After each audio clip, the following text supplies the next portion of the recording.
Good afternoon, squad. I'm Sergeant Jegeris, and today we'll be presenting you guys an unclassified mission briefing for an ambush of a North Torbian squad. Quick overview of what we're going to talk about is a specific mission, the kind of who's going to be where in this overlay, as well as the actual steps of the ambush itself. So our mission is to conduct the ambush to destroy an enemy squad in order to prevent disruption of command and control. This enemy squad coming from the south, they're attempting to emplace a jamming device which would be detrimental to U.S. forces and our ability to communicate with each other. So yeah, let's take a look at who's going to be where. So as you can see, we have our security elements. We have our near side and our weak side. Our near side is going to be composed of the Alpha team leader and the Alpha team machine gunner. And then our weak side is going to be Alpha team's rifleman and Bravo team's rifleman. We swapped out the Alpha team's grenadier for this rifleman over here, just so we can have both grenadiers on this assault line. On the assault line itself is going to be mainly Bravo team, so it's going to be the Bravo team's SA, Bravo team leader, Bravo team's grenadier with his AT-4. Me, right in between these two AT-4s, and here's Alpha team's AT-4. I'm going to be right in the middle of those AT-4s because destroying the CSK with those AT-4s is that decisive action. Then right here we have our support by fire, which is composed of our attached gun team. So we have our 240 as well as our assistant gunner right there. We also were issued 3 claymores, 2 of which are going to be controlled by me. These first 2, and then this last one is going to be controlled by the assistant gunner. So yeah, starting from the patrol base back here, we're going to move to the ORP in squad file, traveling. From this ORP, we're going to do leaders recon, kind of assess the kill zone, set up the claymores and stuff. And then after doing so, I'm going to set up my weak side security. I'm going to mark the support by fire and assault positions. And then lastly, we're going to set up the near side security. Key thing to note here is we're going to give the Bravo team leader's radio to the security element so that they can communicate with us if needed. And then after I place those security elements, I'm going to go back to the ORP, get the support and assault elements, and we're going to go down to the release point from which they are going to go to their respective positions.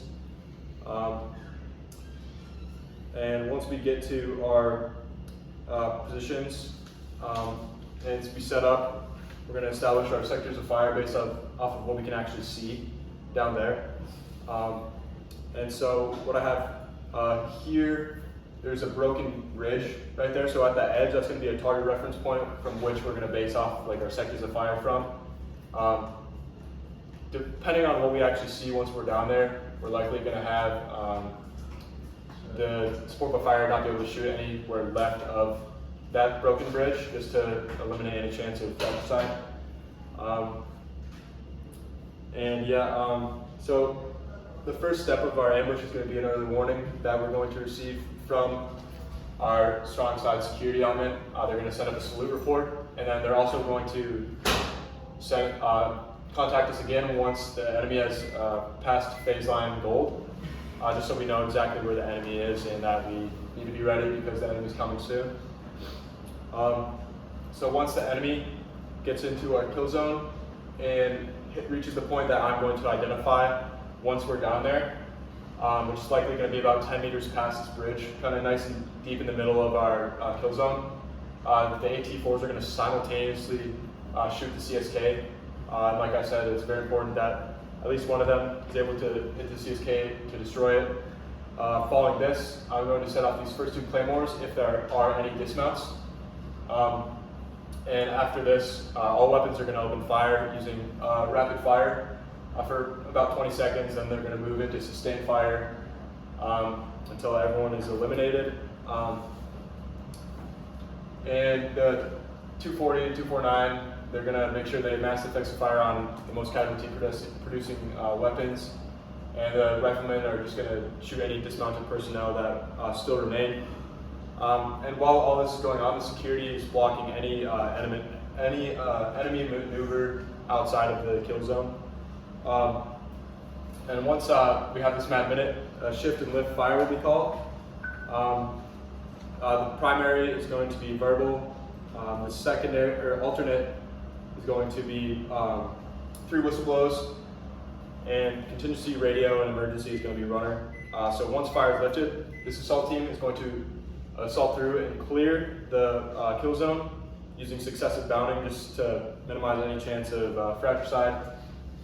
They're going to assault through until they get to this LOA right here, which is 35 meters past any last enemies that they've seen, which is this road basically. So they're going to go 35 meters past the road to eliminate any chance of being in grenade range. Once they reach the LOA, they're going to get laser reports, conduct EPW in litter. And then after that, we're going to conduct our withdrawal plan. So I'm going to call red, and the assault team is going to go back to the release point. And while I call red, the support by fire team is going to go from tripod to bipod. And then I'm going to say white, support by fire is going to go back to the release point. And then lastly, I'm going to radio over blue, and the security is going to pick up and move to the release point. They're all going to go back a different way that they went to their positions. And at the release point, we're going to get accountability. And then we're going to move to the ORP and place 360 security, secure any EPWs, and get the casualties prepped for the movement back to the patrol base. And once we get back to the patrol base, I'm going to radio up to higher the results of our mission and any recommendations for future actions. And that concludes the brief, pending any questions.